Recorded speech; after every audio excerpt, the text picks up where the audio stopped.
Hello, मी सुरेखा तुमचे सर्वांचे पुन्हा एकदा आपल्या एका नवीन मराठी ब्लॉगमध्ये अगदी मनापासून स्वागत करते। तुमचा आजचा दिवस आनंदाचा आरोग्याचा जाओ ही स्वामींच्या चरणी प्रार्थना। तर इथं बघा, इथं ना मी आज बनवणार आहे कैरीचा गुळ आंबा। गावाकडून ना अहोनी येताना कैऱ्या घेऊन आले होते, तर म्हटलं चला कैरीचा गुळ आंबा बनवू। तर इथं ना कैरीचे साल काढून घेते आणि ना गुळ आंबा बनवण्यासाठी ना कैऱ्या ना अशा मऊ पडलेल्या नको पाहिजे, एकदम कडक अशा कैऱ्या असल्या की गुळ आंबा ना जास्त दिवस टिकतो। तर सर्व कैऱ्यांचे मी इथं साल काढून घेतले आणि त्यानंतर एका किसणीच्या सहाय्याने सर्व कैऱ्या किसून घेतल्या। तर याची ना पूर्ण रेसिपी मी आज तुम्हाला सांगणार आहे। अगदी सोपी अशी रेसिपी आहे। तर बऱ्याच दिवसापासून आहे ना आपल्या चॅनलवर व्हिडिओ आलेला नाहीये, तर बऱ्याच ताईंच्या कमेंट येतात की ताई रोज व्हिडिओ टाका, आम्हाला तुमचे व्हिडिओ बघायला आवडतात। पण काय झालं ताईंनो, संगमनेरला आल्यापासून आहे ना माझं सगळं रुटीन डिस्टर्ब झालंय, सारखं इकडे जा तिकडे जा असं होतंय आणि गावाकडे गेलं कुठं गेलं की माझे जास्त काही व्हिडिओ शूट करणं होत नाही। त्यामुळे ना इथे आल्यापासून व्हिडिओज म्हणजे शूट करून आणि डेली अपलोड करणं होत नाहीये।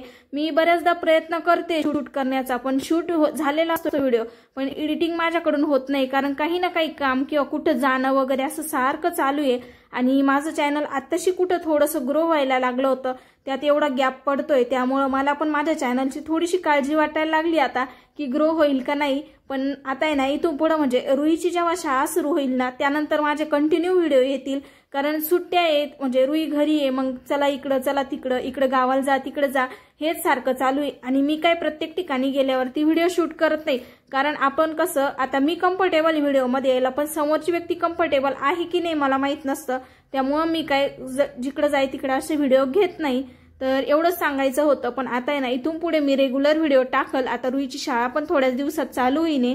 तर इथे ना सर्व कैऱ्या किसून घेतल्या, गुळ पण किसून घेतला, कढईत 2 चमचे गावरान तूप टाकलं, त्यात दालचिनी आणि वेलदोडे टाकले, सोबत आहे ना आपली लवंग पण टाकली आणि मस्त असं आहे ना परतून घेतलं मंद आचेवर। त्यानंतर त्यात आहे ना कैरी टाकून घेतली आणि कैरी 5-1 मिनिटं परतल्यानंतर आहे ना किसलेला गुळ टाकला।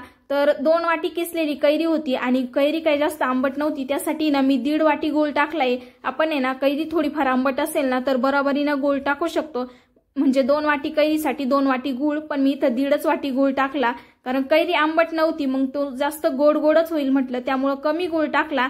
आणि सर्व साखर आंबा ना छान असा घट्ट होईपर्यंत परतून घेते, एकदम असा घट्ट झाला पाहिजे जेणेकरून आहे ना जास्त दिवस टिकतो, म्हणजे वर्षभर तरी हा साखर आंबा किंवा गुळ आंबा तुम्ही जे काही बनवा ते टिकतं। त्यानंतर आहे ना इथं आता तुमच्याशी शेअर करायची भेंडीची भाजीची रेसिपी। तर आज मी मस्त रेसिपी बनवली आहे गुळ आंबा, आणि दिसायला इतका भारी दिसतोय ना की तोंडाला पाणी येतंय, आणि खरंच खूप चवदार असा गुळ आंबा झालाय। आणि सोबतच आता भेंडीच्या भाजीची तयारी चालली आहे। तर बघा, भेंडीच्या भाजीची रेसिपी बऱ्याच जणांनी सांगितलं होतं कमेंट करून की दाखवा, तर आज फायनली मी भेंडीच्या भाजीची रेसिपी दाखवते। आणि बाहेरचं वातावरण बघा किती छान असं झालंय। तर आता जवळजवळ किती 6:15 वाजले तरी अजून अंधार पडलेला नाहीये, आणि आज महत्त्वाचं म्हणजे ना पाऊस अजिबात नाहीये, त्यामुळे खूप छान वाटलं। थोडंसं ऊन होतं, म्हणजे थोडंसं आबाटाचं वातावरण होतं, पण पाऊस नव्हता। तर भरपूर सारे कामं मी आज आवरले। एकदा तुम्हाला बाहेरचं वातावरण दाखवते आणि मग आहे ना लसूण सोलून घेते आणि ही रेसिपी तुमच्याशी शेअर करते। आणि ना कुठलीही रेसिपी झाली ना ताईंनो तर किचनवरती एवढा असा राडा पडतो, इतके भांडे निघतात की बस कधी। आपलं व्लॉग चॅनल आहे, म्हणजे दाखवते मी की रेसिपी शूट केल्यानंतर खूप सारे भांडे निघतात, खूप सारा राडा होतो। हा माझा ट्रायपॉड, आता बाहेरचं वातावरण दाखवते मी।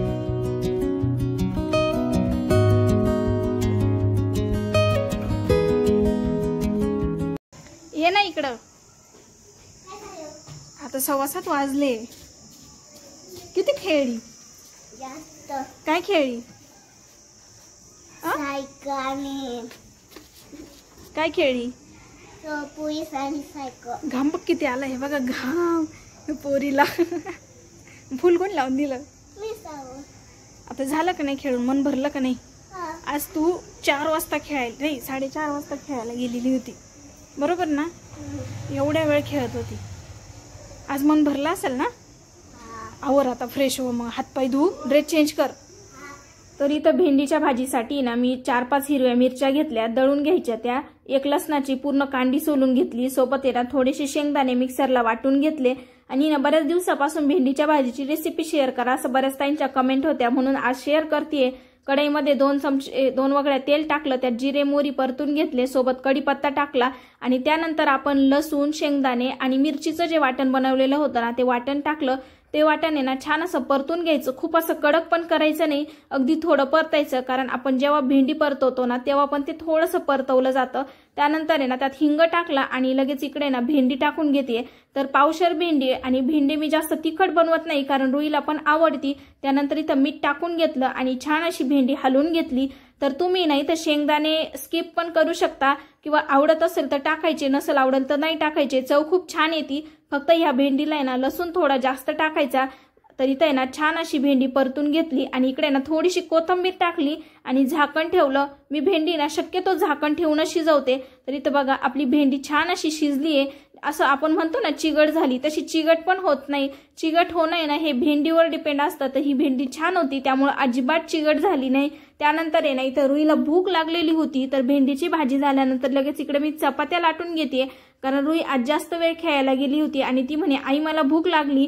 आणि कधी कधी ना संध्याकाळी लाईट पण जाती, त्यामुळे म्हटलं चला पटपट असा स्वयंपाक करून घेऊ। तर इथं मी चपात्या करून घेते आणि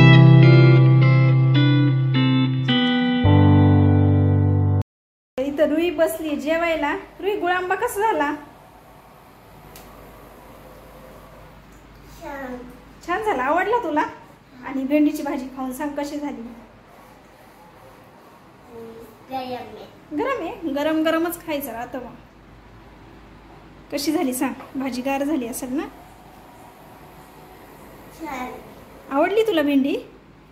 तर इथं रुई बस, भेंडी आवडती, बरं चालेल मग घे पटपट जेवू ना, मी आवरते माझं। चला ताईंनो, इथून पुढं काय ना मी व्हिडिओ जास्त काही शूट घेतला नाही, लाईट गेली होती त्यामुळं। तर ह्या व्हिडिओची आता इथे सेंड करते। तुम्हाला हा व्हिडिओ जर आवडला तर लाईक करा आणि चॅनलवर नवीन असाल तर सबस्क्राईब करा। पुन्हा भेटू उद्याच्याच नवीन आणि छान अशा मराठी व्हिडिओ सोबत। तोपर्यंत बाय, श्री स्वामी समर्थ।